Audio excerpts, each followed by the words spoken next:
इतना मुश्किल भी नहीं है जीना, इतना मुश्किल भी नहीं है जीना। दर्शकों, अगर बात करें ज़िंदगी की तो हर किसी के लिए ज़िंदगी की परिभाषा अलग होती है। किसी के लिए ज़िंदगी एक रंगमंच है, तो किसी के लिए एक रेस, तो किसी के लिए एक रेलगाड़ी। लेकिन सही मायने में अगर बात करें ज़िंदगी की तो ज़िंदगी ऊपर वाले का दिया सबसे नायाब तोहफ़ा है जो हर मायने में खूबसूरत है।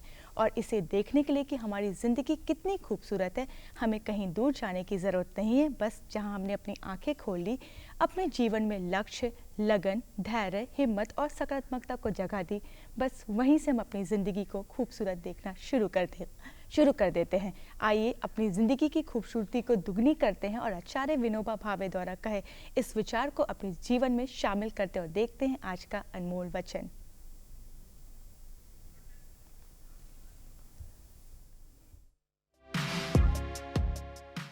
मनुष्य जितना ज्ञान में घुल गया हो उतना ही कर्म के रंग में रंग जाता है।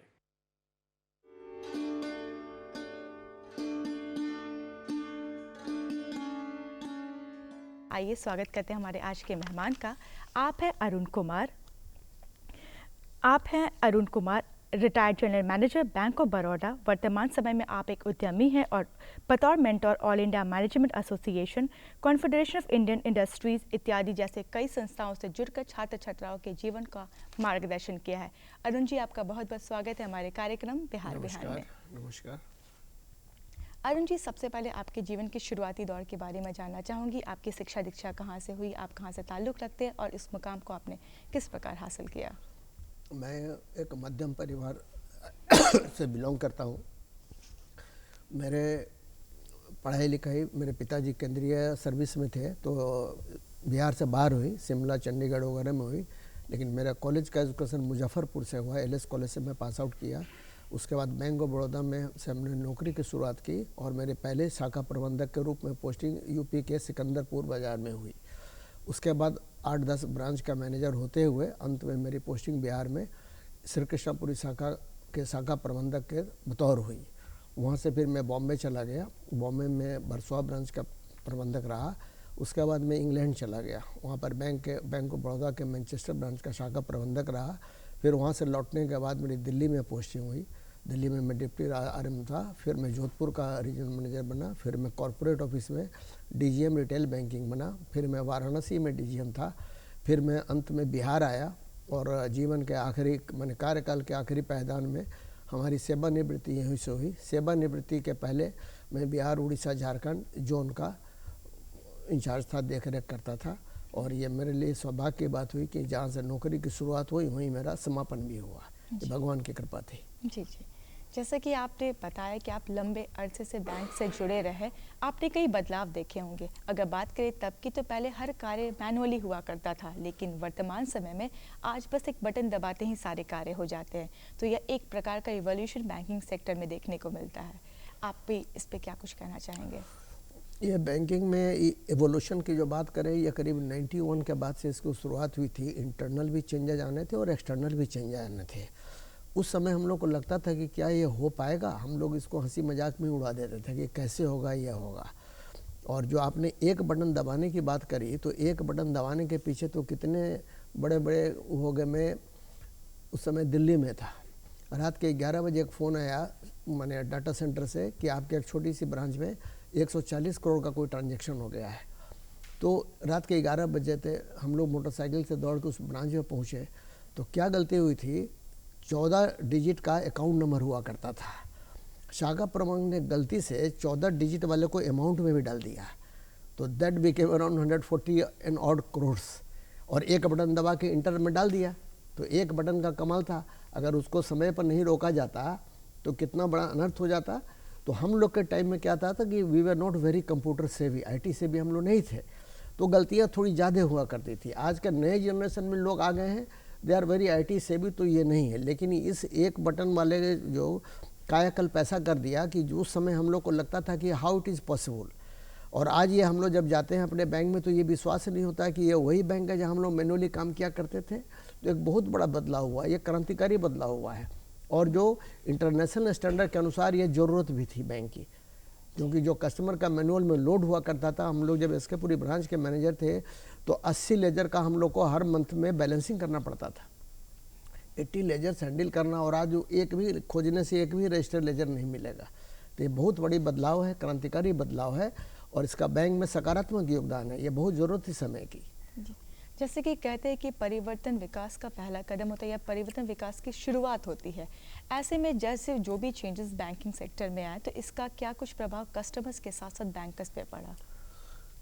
परिवर्तन तो हुआ। जैसे बैंक का मुख्य काम है रुपए का लेन देन, उसके अलावा जो सबसे बड़ा काम बैंक करता है वो फंड ट्रांसफ़र का करता है। तो पहले दौर में, इसके पहले जो डिजिटल के पहले दौर में फंड ट्रांसफ़र के 3 माध्यम हुआ करते थे: demand draft, mail transfer and telegraphic transfer. अब जब ये डिजिटल हो गया तो वो तो आउटडेटेड हो गए। अब हो गया आरटीजीएस, एनईएफटी और आईएमपीएस। आरटीजीएस तो रियल टाइम ग्रॉस सेटलमेंट हो गया, national electronic fund transfer system हो गया, और इमीडिएट मोबाइल पेमेंट सिस्टम हो गया।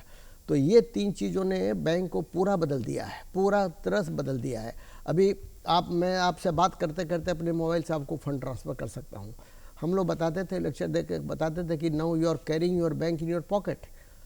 That was unbelievable at that time, but now it is how it is implemented. मैं अपने मोबाइल से अपने अकाउंट का स्टेटमेंट मंगवा लूँगा। पहले क्या होता था कि मेरे को स्टेटमेंट लेने के लिए ब्रांच जाना पड़ता था, वहाँ अगर प्रिंटर खराब है तो नहीं मिलेगा। आज बैंक ने उसकी वैकल्पिक व्यवस्था कर दी है, एटीएम के साथ एक पासबुक प्रिंटर डाल दिया है, लेकिन उसकी भी हमें ज़रूरत नहीं है। मेरे आईएमपीएस में, मोबाइल बैंकिंग में सारी सुविधाएं हमारी उपलब्ध हैं। ये कस्टमर के लिए, उस ज़माने में हम लोग क्या होता था कि कस्टमर सेटिस्फैक्शन के लिए स्ट्रगल करते थे कि कस्टमर सेटिस्फाइड रहे, जो काम कर लिए आया है वो सेटिस्फाई हो जाए। But now this digital mode has given customer delight. अब कस्टमर, मेरे जैसा बैंकर भी अगर खुद मोबाइल बैंकिंग से ट्रांसफर खुश होता है कि हाउ इट हैज़ हैपेंड। तो now from customer satisfaction to banking has move to the customer delight. और कोई भी परेशानी आती है तो उसको फिर सुधार करके we are taking care that customer delight हम लोग प्रोवाइड कर रहे हैं। बहुत बड़ा बदलाव आया है। जैसे कि कहते हैं कि बैंक में कई तरह के कस्टमर्स आते हैं। कुछ कस्टमर्स जो भी इंटरनेट है या जो भी टेक्नोलॉजी से उससे ईजिली एक्सेस कर सकते हैं, लेकिन कुछ ऐसे भी आपको कस्टमर्स रहते हैं जो उसे हैंडल नहीं कर सकते। खासकर अगर बुज़ुर्गों की बात करें तो वो इतने फ्रेंडली नहीं है टेक्निक्स के साथ। तो ऐसे में आप उन्हें किस तरीके से सुविधा प्रदान करते हैं या उन्हें जागरूक करते हैं इसके प्रति? इसमें बैंक केवल जागरूक करने का रोल अदा कर सकता है, क्योंकि सुविधा बैंक क्या करता है कि आपके पैसों का संरक्षक है। वो आपको हाथ पकड़ के दस्तखत जहाँ कराने के मैनुअल सिस्टम में हुआ करते थे, वहाँ बहुत फ्रॉड हो जाया करते थे। 4 के बदले 5 चेक पर साइन करा लिया। तो जागरूकता की बात आपने बिल्कुल सही बताया कि ग्राहकों को लिटरेसी आईटी कम है।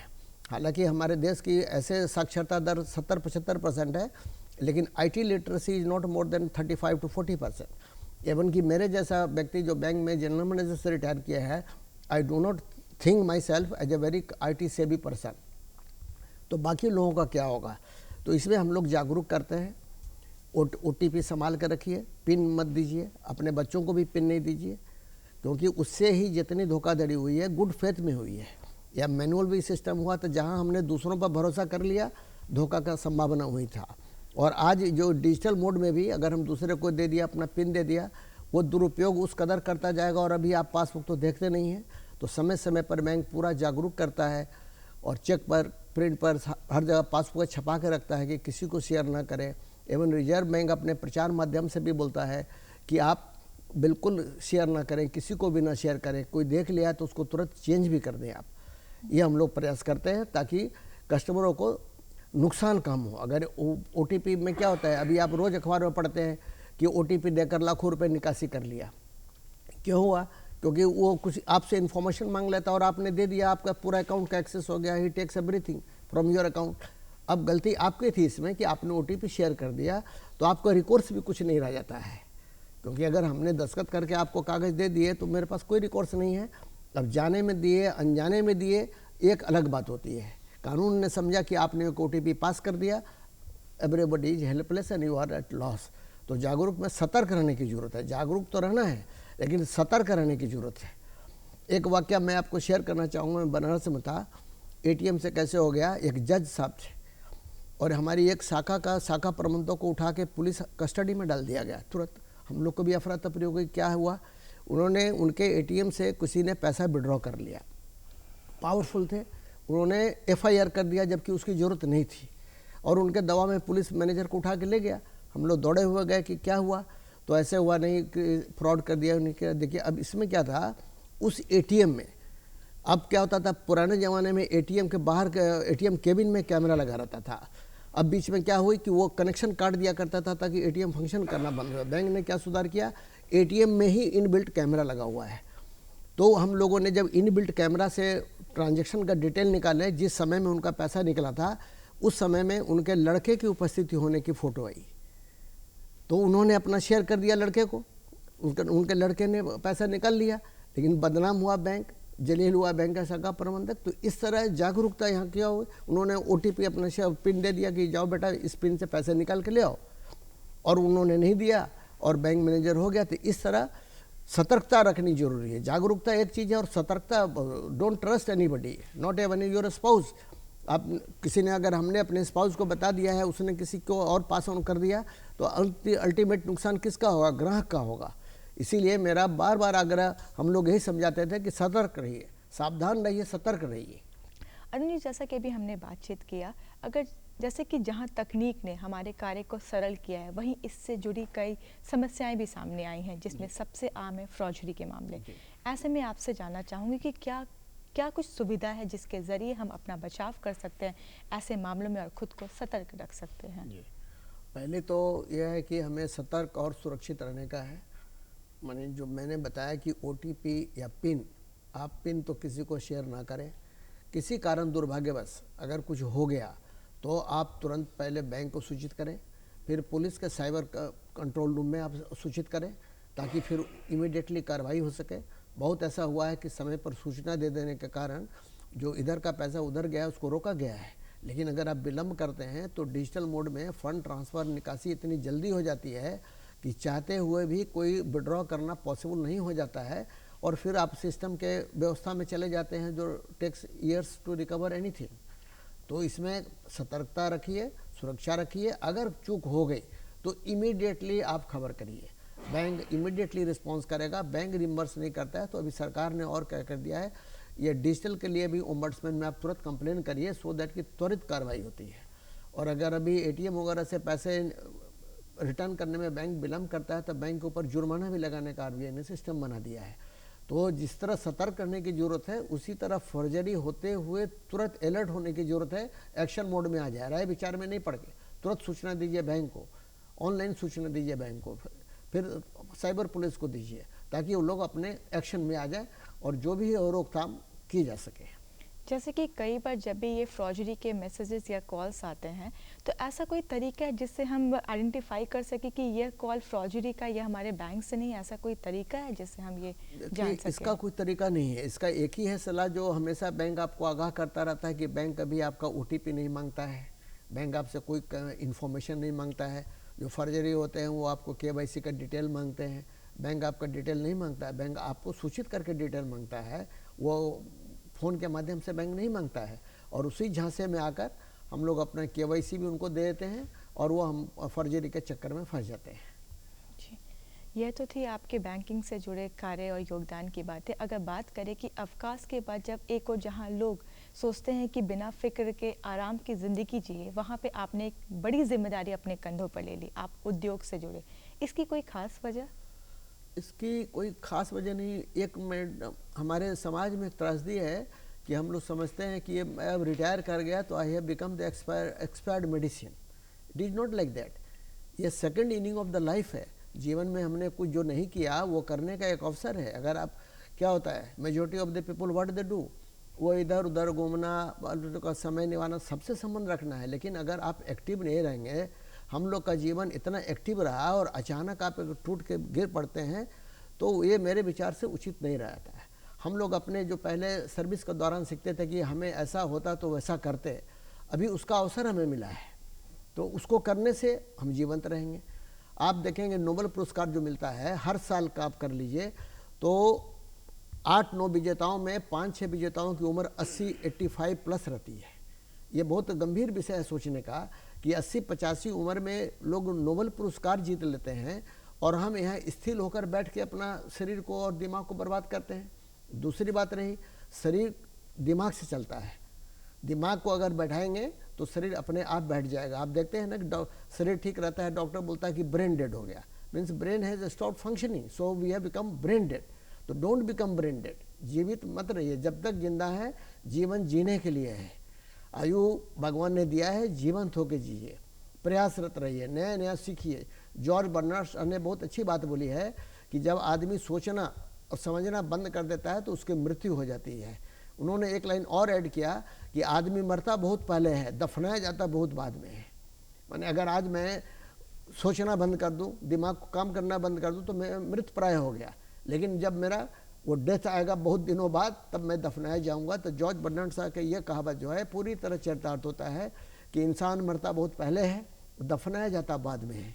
तो मेरा ये सबको सलाह है, मैं अपने साथियों को भी सलाह करता हूँ, कुछ भी करो, कोई जरूरी नहीं कि आप उद्यमी बनिए। आप जाके मंदिर में भजन करिए, मंदिर में झाड़ू लगाइए, कीप योरसेल्फ एक्टिव, फ्री में गरीब बच्चों को पढ़ाइए, जो आपकी सामर्थ्य जो कैपेसिटी है करिए। लेकिन वो झूठ के बैठना, अब रिटायर हो गए अब क्या करें, कोई बात नहीं है, चलते हैं, बेटा यहाँ एक दिन रह लेंगे, बेटी यहाँ 2 महीना रह लेंगे, वहाँ घूम लेंगे, सब घूमिए, बट कीप योरसेल्फ एक्टिव। आप अपने रूटीन में रहिए, क्योंकि नौकरी में हम लोग का लाइफ बहुत एक्टिव रहा है, अगर उस डिस्कनेक्ट हो जाएंगे तो बीमारियों से ग्रस्त हो जाएंगे। मेरा यही सोचना था और मैं हमेशा कुछ करना चाहता था। अपने लक्ष्य में आगे बढ़ते हैं या किसी क्षेत्र में आगे बढ़ते हैं तो हमारे मार्ग में चुनौतियां आती हैं। आपने आपके जीवन की क्या कुछ चुनौतियां और आपने इसे किस प्रकार संबोधित किया? Entrepreneurship life is full of चुनौती ओनली। एंटरप्रेन्योरशिप लाइफ चुनौतियों से है। एंटरप्रेन्योरशिप का मैं बहुत सिंपल एग्जांपल देता हूँ। टू डिसाइड कि आप एंटरप्रेन्योर बन रहे हो, ये वैसा ही डिसीजन है कि आपने अचानक डिसीजन ले लिया कि आप इंटरकास्ट लव मैरिज करोगे बिना हॉरोस्कोप मिला है, तो हर कदम पर आपको जो वहाँ परेशानी आती है, तो आप एंटरप्रेन्योरशिप का चुनाव कर लिया आपने कि हमें एंटरप्रेन्योरशिप बनना है बिना किसी राय विचार के, तो चुनौतियाँ आएंगी। You have to set up a business, unit set up करेंगे, लैंड एक्वायर करेंगे, बिल्डिंग बनाएंगे, स्टाफ लाएंगे, रॉ मटेरियल लाएंगे, पैसा घट गया, माल बिक गया, पैसा नहीं आया, अभी माल में सप्लाई करनी है, रॉ मटेरियल नहीं है, तो ये चुनौतियाँ आते रहती हैं। इसको समाप्त करने के लिए बताऊं कि बड़े गजब का अंधेरा था राहों में, जले हैं खुद तो रोशनी निकाली है। और एंटरप्रेन्योर की लाइफ जो होती है, जो इसी जी देखते हैं नीचे ऊपर होती है, कभी प्लेन नहीं आती है। जब तक वो एंटरप्रेन्योर है, there is no time limit when you will be free from this चुनौती। चुनौती तो आपके पार्ट बन गया, आपने डिसाइड कर लिया कि मेरे को एंटरप्रेन्योर बनना है, चुनौती फेस करिए। हमने भी हर कदम पर किया है, लेकिन उन चुनौतियों ने मेरे को इतना अंदर से मजबूत कर दिया कि now that is become a way of life. मेरे को 2 साल के लॉकडाउन ने और 1 साल के बाढ़ ने मेरे प्लांट में 4 फुट पानी 8 महीने रहा, लेकिन मैं जिंदा हूँ, मेरा कॉन्फिडेंस जिंदा है। चुनौती has become the way of life. ये एंटरप्रेन्योर को डिसाइड कर लेना है कि अगर चुनौती फेस करता है तो एंटरप्रेन्योर में सक्सेसफुल होगा, अदरवाइज तो वो घर लौट जाएगा। It is very simple. बिल्कुल, कोई भी क्षेत्र हो, हमें तो आगे बढ़ने के लिए चुनौतियों का सामना करना ही पड़ता है, क्योंकि ये एक तरह का पॉजिटिविटी होती है जो सर हमारे हर किसी सिचुएशन में हमें खड़ा होने के लिए तैयार करती है, और उसमें ताकत मिलती है आपको, बिल्कुल चुनौती में फेस करने में आपको नई ऊर्जा मिलती है, नई ताकत मिलती है। जी जी बिल्कुल सर। अगर बात करें बिहार में एंटरप्रेन्योरशिप की व्यवस्था को, तो क्या कुछ है वो? बिहार में एंटरप्रेन्योरशिप का इकोसिस्टम में काफ़ी बदलाव हुआ है। ये बहुत सकारात्मक बात है कि चारों तरफ से भी ध्यान दिया जा रहा है। जैसे एंटरप्रेन्योरशिप का नेसेंट स्टेज को हम लोग स्टार्टअप बोलते हैं। स्टार्टअप में क्या होता है कि आप एक आइडिएशन लेते हो, उसको सोचते हो, परखते हो, then you convert it to entrepreneurship. तो बिहार की स्टार्टअप पॉलिसी भी आई है 2017-22 से, सरकार काफ़ी ध्यान दे रही है। और सबसे बड़ी बात है कि सरकार का जो इंडस्ट्री विभाग है और IIT इंक्यूबेशन सेंटर पटना के सहयोग से जीरो लैब खुला है। मैं जीरो लैब से भी इन्वॉल्व हूँ। तो जीरो लैब वाले इतना बड़ा कार्य कर रहे हैं, वो कॉलेज से या कहीं से अब लोगों को जो एंटरप्रेन्योर बनना चाहते हैं, स्टार्टअप बनना चाहते हैं, उनको ला के वहाँ हैंड होल्डिंग कराते हैं, बूट कैंपिंग कराते हैं, आइडिएशन स्टेज कराते हैं। ये बहुत बड़ा बदलाव है। और बिहार में अगर ये इकोसिस्टम चलता रहेगा तो ज़रूर हमारे कुछ स्टार्टअप, हमारे एंटरप्रेन्योरशिप आगे बढ़ के अपना नाम कमाएंगे। अभी 5-7 दिन पहले ही MSME डेवलपमेंट इंस्टीट्यूट जो केंद्र सरकार की संस्था है, उन्होंने एक एक्सपोर्ट ओरिएंटेशन का कार्यक्रम किया था, मैं उसमें इन्वॉल्व था। बहुत अच्छा लगा कि करीब 28 पार्टिसिपेंट्स में 5 ही जेंट्स से, बाकी सारे महिलाएं थी। और सारे महिलाएं कुछ न कुछ कर रही हैं और अच्छा काम कर रही हैं। ऐसा नहीं कि वो शुरुआती हैं, माने बहुत सकारात्मक लगा। उन लोगों को देखने से हमें भी ऊर्जा मिलती है कि अब एक बदलाव आ रहा है और ये बदलाव आएगा। और सरकार का काफ़ी समर्थन है। सरकार ने जो स्टार्टअप पॉलिसी के तहत एक कॉर्पस बनाया, 500 करोड़ रुपए का कॉर्पस बनाया है। वो स्टार्टअप को सीड फंडिंग देते हैं, मेंटरिंग कराते हैं, हम लोग उससे मेंटरिंग कराते हैं। तो hand holding, mentoring, what more you need. कल को आपको कोई पूछने वाला नहीं था, आज आपका हाथ पकड़ कर सरकार पैसे देकर कर रही है कि आप कुछ करिए। तो बहुत सकारात्मक बदलाव आया है और मुझे उम्मीद है कि इसमें हम लोग बहुत अच्छा काम करेंगे। बिल्कुल सर। आपसे जानना चाहूँगी कि आप बतौर उद्यमी किस क्षेत्र से जुड़े हैं? मैं तो कृषि क्षेत्र से जुड़ा हूँ जी, इसका कोई कुछ खास वजह? इसका खास कारण नहीं था। मैं रिटायरमेंट के पहले घूमने गया था सिक्किम, तो वहाँ 1 हफ्ता 10 दिन रहा तो देखा फल बहुत अच्छे है, सब्जी का स्वाद अच्छा है। तो मैंने पता किया तो मालूम हुआ कि Sikkim is the total organic state in India. और जबकि सिक्किम में रेलगाड़ी उस समय नहीं चलती थी, अभी चलती है कि नहीं चलती है दैट आई डोंट नो। मैंने सोचा कि जहाँ रेलगाड़ी नहीं चलती है वो स्टेट पूरा ऑर्गेनिक हो सकता है, तो हम क्यों नहीं हो सकते हैं। तो हमने डिसाइड कर लिया। मैं कृषि बैकग्राउंड का आदमी नहीं हूँ, ना मैं कृषि वैज्ञानिक हूँ, ना मैं कृषि का छात्र रहा हूँ, मैं उद्यमी हूँ।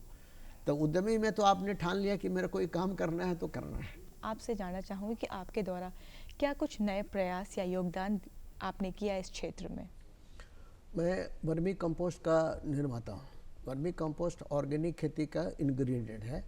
हमारे यहाँ किसानों को सबसे बड़ी भ्रांति क्या है, वो समझते हैं कि वर्मी कंपोस्ट तो गोबर से बना है और गोबर सस्ता है तो क्यों नहीं खेत में सीधा गोबर डाल दिया जाए, यही भ्रम में रहते हैं।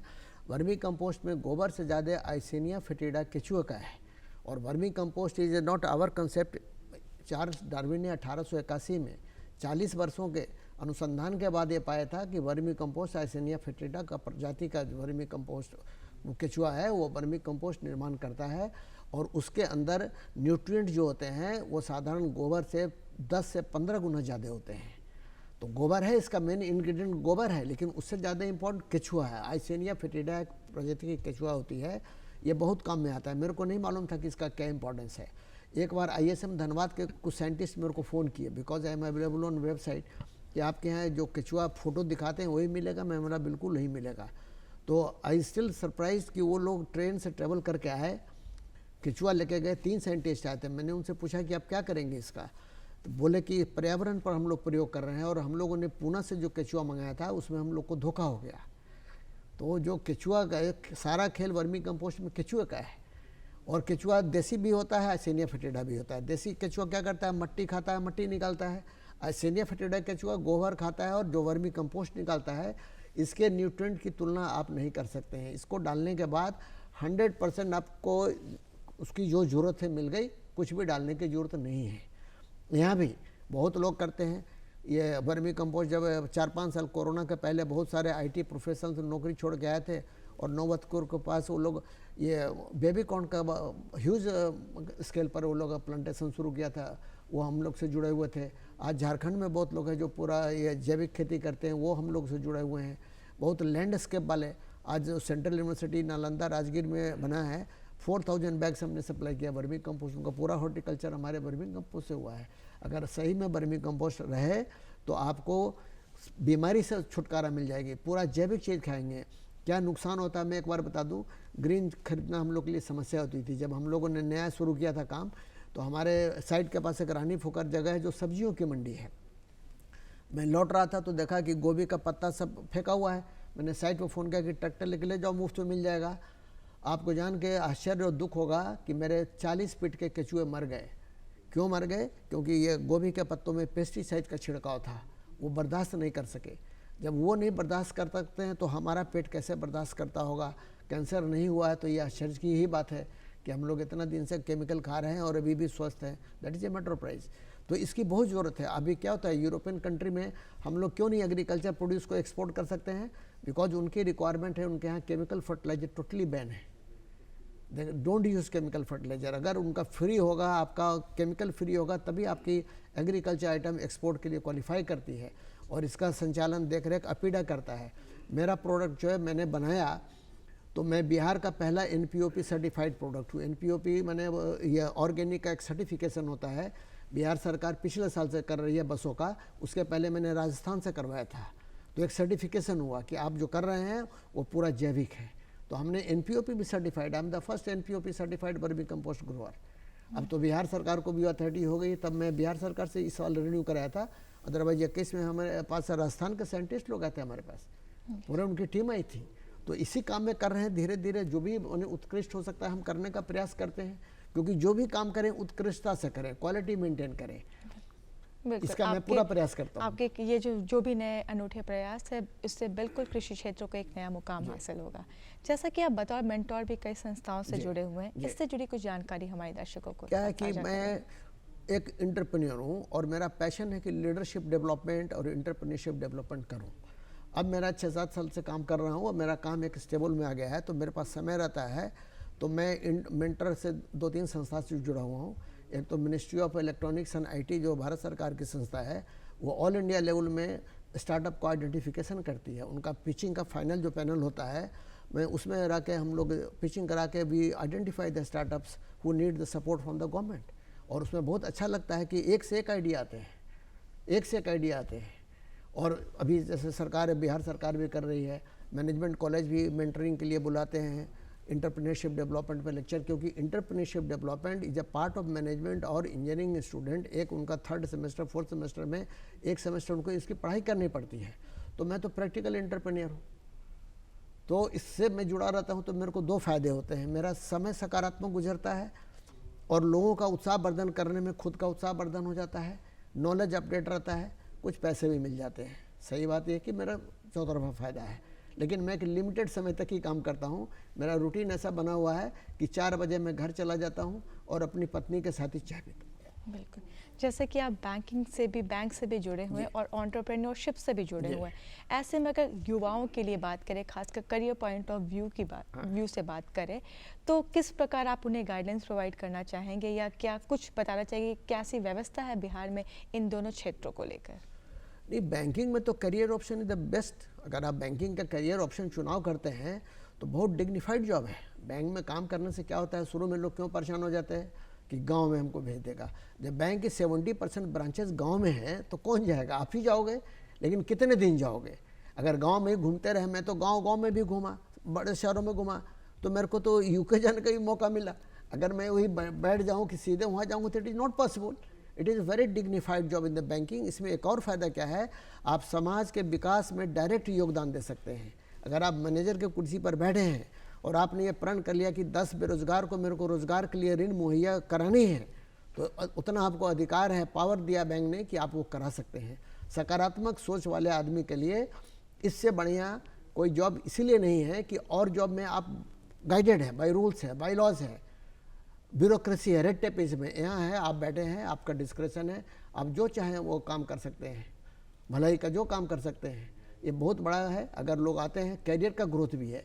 आप ग्रो करते करते करते कहाँ बढ़ जाएंगे। ऑल इंडिया का एक्सपोजर मिलता है, you get in touch with a big industrialist, समाज में आपका सम्मान होता है। ये बहुत अच्छा ऑप्शन है। और बिहार के लोग बहुत ज़्यादा बैंकिंग इंडस्ट्री में, I think more than 50% everywhere in all the banks you will find Bihari student, क्योंकि बिहारी कम्युनिटी बिना नौकरी के नहीं रह सकती है। आपने बात किया अभी एंटरप्रेन्योरशिप की, जो एंटरप्रेन्योरशिप में हम लोग जाते भी हैं तो बड़े बूझे मन से, नौकरी नहीं मिला तो इसमें आ रहे हैं, what is this, you choose to be the entrepreneur. एक एंटरप्रेन्योर 4 आदमी को नौकरी देता है। देखिए मैं सिंपल एग्जाम्पल देता हूँ, पहले बैंक में जॉब करता था, मेरे यहाँ लोग आते थे, बैंक में आते थे, मेरे यहाँ नहीं आते थे, वो आते प्रोजेक्ट करने आते, इंटर्नशिप करना होता था, तो उस समय मैं भी बैंक का नौकर था। आज मेरे को खुशी क्या है कि मेरे संस्था में लोग इंटर्नशिप करने आते हैं, दैट इज़ माई इंस्टीट्यूशन। और अभी तो मैं ज़्यादा भीड़ भाड़ नहीं अलाउ करता हूँ। इस बार 15 स्टूडेंट रुड़की यूनिवर्सिटी के मेरे उस गांव में जाके उन्होंने इंटर्नशिप किया। इससे बड़ा संतोष क्या होगा, इससे बड़ी अच्छी क्या होगी।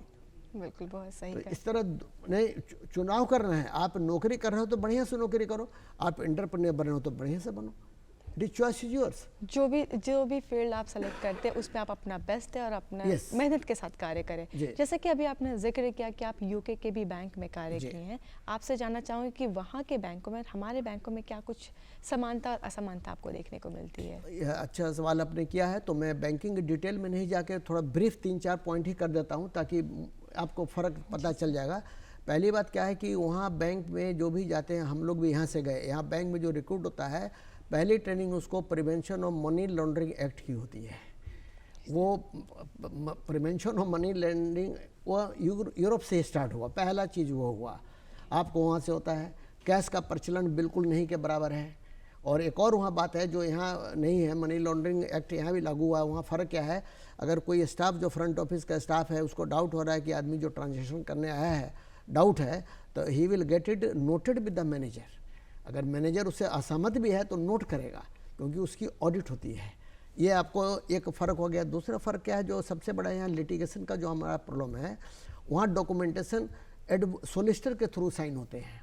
एडवोकेट को सोलिसिटर वहाँ बोलते हैं। अगर आपने ऋण लिया तो मैं बैंकर हूँ, तो मैं अपने वकील को डॉक्यूमेंट दे दूंगा और वो आपके वकील को दे देगा। तो वकील में सहमत होकर दोनों सर्टिफिकेट देते हैं कि things have been well explain to the customer. तो आज जो कोर्ट में हमारा लिटिगेशन चलता रहता है कि हमने ऐसा नहीं किया, हमने वैसा नहीं किया, हमें ये समझ नहीं आई, वो नहीं समझ आई, ये ख़त्म हो जाता है। एक इम्पॉर्टेंट जो बेसिक फ़र्क क्या है, प्रोफेशनल इंडेमनिटी वहाँ पर है। अगर आप वैल्यूअर हैं, आपने मेरे मकान का वैल्यूएशन 10 करोड़ कर दिया और जब बैंक बेचने गया तो 5 करोड़ आया, बिल्कुल सर, तो you have to indemnify the loss to the बिल्कुल बैंक। सर, आप यहाँ पर आए, यहाँ पे इतना अच्छा बात, इतनी अच्छी जानकारी हमारे दर्शकों को प्रदान की, उसके लिए तहे दिल से आपका शुक्रिया। नहीं, मैं भी धन्यवाद देता हूँ और आपके माध्यम से क्रिसमस की शुभकामनाएं और नए वर्ष की शुभकामनाएं दर्शकों को देना चाहूँगा जी। तो दर्शकों, ये थे हमारे आज के विशेष मेहमान Arun Kumar, retired general manager bank of Baroda, जिससे हमने बहुत सारी महत्वपूर्ण जानकारियां प्राप्त की। तो अब वक्त हो चला आपको बताने का कि आपको हमारा आज का प्रोग्राम कैसा लगा, जिसके लिए ज़रूरी आपको हमारा पता नोट करना। और हमारा पता है निदेशक DD बिहार दूरदर्शन केंद्र पटना, फ्रेजर रोड पटना 800001, और हमारा ईमेल है director@ddkpatna@gmail.com।